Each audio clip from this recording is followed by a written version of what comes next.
Good morning. As you can tell by my lack of screaming, this week is special. I only ask all of you for money once a year, and that happens this week. That's right. The last week in AWS charity t-shirt is now on sale. And oh, what a shirt it is. As you all know, if you're listeners to this show, AMI has 3 syllables, and this year's shirt reinforces that. However, some of you who work at AWS insist that it's pronounced AMI. Let me just state right up front that you're wrong. That said, I have a begrudging respect for your wrong-headed position, so there is a second charity shirt available for you. Understand, of course, that second shirt is $10 more because there is a very real cost to being wrong, and you need to bear that cost. But it is available to you. Both shirts will arrive before reInvent. Why buy one? Well, because no matter which side of this petty semantic hill upon which I've chosen to die that you stand on, all proceeds from both shirts will benefit St. Jude's Children's Research Hospital. They've helped raise the cure rate of childhood cancers to over 80%, and their patients and families never pay a dime for treatment, travel, housing, or food. This is an issue that everyone can get behind except for Larry Ellison, presumably. Please support them and validate my nonsense. You can buy either shirt at snark.cloud/charity shirt, all one word. That is snark.cloud/charity shirt. And thank you all in advance for your support. What St. Jude does changes lives. It saves lives. It matters. Now, let's talk about things that don't matter. We begin, of course, with Kubernetes. Amazon EKS adds support for G4 instance types. That's right, because G4 instances are mostly used for machine learning. When you blend machine learning and Kubernetes, what happens? That's right, you raise a seed round. Amazon MQ introduces vertical scaling for message brokers. I imagine they hired a bunch of stockbrokers and made them taller. The AWS Client VPN now supports multi-factor authentication for Active Directory. Because Active Directory apparently is such a beautiful and unique snowflake, it requires its own special 2-factor. Of course it does. AWS Fargate is experiencing a regional expansion to Stockholm, Paris, and Bahrain regions. Awesome. Just remember, every time a service like this is brought out, long after it's been announced to additional regions, it tells you exactly how little AWS regards those regions. Amazon Elastic Container Service now supports IntelliSense in Visual Studio Code. I'm vaguely amused that Visual Studio Code gets more love from AWS than its own Cloud9 editor does, and I'm also saddened that both of them suck on iPads. Amazon's Elasticsearch service now finally provides an option to mandate HTTPS because, encrypt everything unless it's hard. It's almost like it's 2015 all over again. Amazon Lightsail now provides automatic snapshots. This entire thing is just continuing to contribute to the Lightsail message, which is, see, this is what EC2 could have been, but it sucks to be you, because it's not. Amazon RDS for Oracle supports user authentication with Kerberos and Microsoft Active Directory. That forms a singularity of terrible things, beyond whose edge light cannot escape due to the suck. Amazon Textract now extracts text even more accurately from even more types of documents. That is their phrasing, because when they originally wrote it as Amazon Textract, now with 20% less suck, it got rejected by marketing.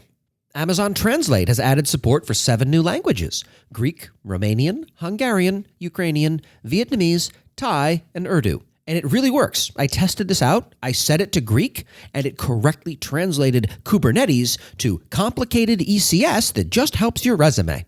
Amazon CLI simplifies starting from existing Amplify projects and adds new command for extending CLI capabilities. I maintain that Amplify is eating the world because JavaScript itself is eating the world. Remember, as Werner probably meant when he said it, in the future, the only code you'll write is JavaScript. Announcing the latest release of AWS ThinkBox Deadline 10.1 with performance enhancements and ease-of-use improvements. I'd have come up with a better snarky comment for this one, but sadly I didn't before reaching my own ThinkBox deadline. AWS Amplify console offers end-to-end browser-based testing with Cypress. I would have preferred they offered end-to-end browser-based testing with Cypress Hill, because honestly, some of those songs are just legendary. AWS Direct Connect announces the support for granular cost allocation and removal of payer ID restriction for Direct Connect Gateway Association. If you had challenged me to come up with a better example of AWS billing's dizzying complexity than this headline, I would have failed. Do you know who didn't fail? That's right, Chaos Search. This episode is sponsored by Chaos Search. It's all the joys of running Elasticsearch, except there is no joy in running Elasticsearch because that thing is terrible. Instead, it takes the data, leaves it in your S3 buckets, indexes it appropriately, and you can query it directly with an Elasticsearch-compatible API. Even better, they aren't currently suing AWS, which Elastic, the company, has lobbed a sue ball at Amazon last week. It's fascinating to watch that go, and it generally does not seem like the move a successful company might do. They've also been sending nastygram letters to various customers of SearchGuard, another lawsuit that they're getting involved with. It's like they're trying to become Oracle, except for the fact that they suck at it. Frankly, if you're looking for a better Elasticsearch answer, think of Chaos Search, who did not sanction anything I just said, but that's okay, because my choices, my podcast, my rules, their support. Thank you to Chaos Search for not suing me into oblivion because you're not Elastic. AWS IoT Things Graph, now generally available. Terrific. That's IoT Things Graph. Now remember, IoT stands for Internet of Things. So congratulations and welcome to the world, AWS Internet of Things Things Graph. I swear, it's like people don't read. AWS Step Functions expands Amazon SageMaker service integration, because if you're using Step Functions, you're going to be needing to bring some money. Who else is bringing money? That's right, anything using machine learning in SageMaker.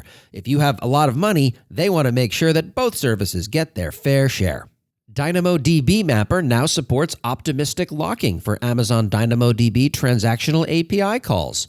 When I hear about optimistic locking, I can't help personally but think of hope and change management. Introducing Amazon SageMaker ML.P3DN.24x large instances, optimized for distributed machine learning with up to 4x the network bandwidth of ML.P3.16x large instances. At long last, the SageMaker team has made a breakthrough on one of the long-standing hard problems in machine learning. Namely, how can my training jobs run on instances that cost more than $43 an hour each? Well done. This is guaranteed to get you one of those prestigious AI prizes for sure. New Quick Start deploys Amazon Managed Blockchain, because if you're deploying blockchain, you want to do it quickly, because you can't take much latency on your slow database. It's further worth pointing out that if you need a quick start to launch an AWS service, maybe that service's onboarding is just crappy. You can now queue purchases of EC2 reserved instances. And I don't know what irritates me more, that this awesome feature took so long to arrive, or that they're rolling out basically it's a cron job as a feature. AWS IQ has launched. Get help from AWS certified third-party experts on demand. So they're effectively building the AWS subreddit as a service. Lovely.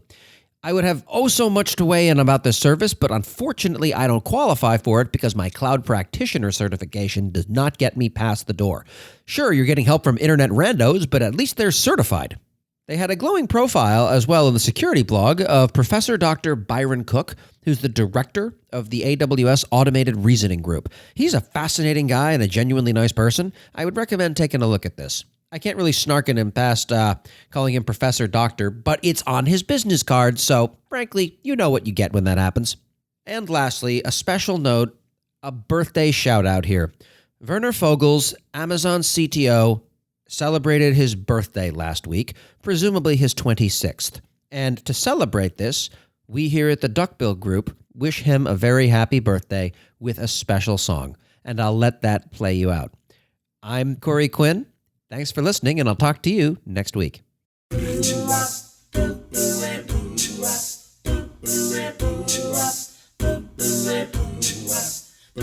he flies around the world from Hong Kong to San Francisco, distributing all the things from Berlin down to Cape Town, wearing different shirts and launching AZs in Jakarta. Tell me where in the world is Werner Vogel speaking? pushing database migrations, making Oracle cry uncle from from Athena to Redshift. He'll be slinging schemas, going out to dinner, sitting at Dynamo Global tables. Tell me where in the world is Vogel speaking? he speaks in New York, then London, Boston, then Las Vegas, Chicago, to Papua New Guinea, and back. Well, he'll snub Route 53, claim it's not a database service. I'm sorry, but he's wrong. I don't care that he's a doctor. He drops a syllable from Amy.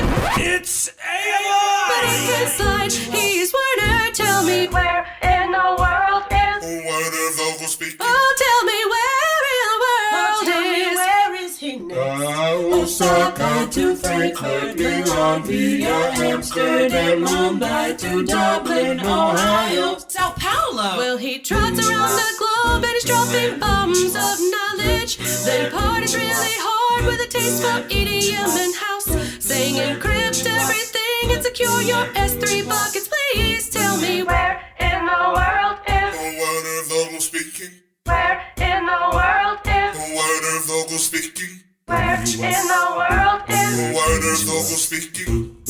where in the world is Werner Vogel speaking? That's a vape. where in the world is Werner Vogel speaking? What shirt will he where wear? in the world is Werner Vogel speaking? Encrypt everything.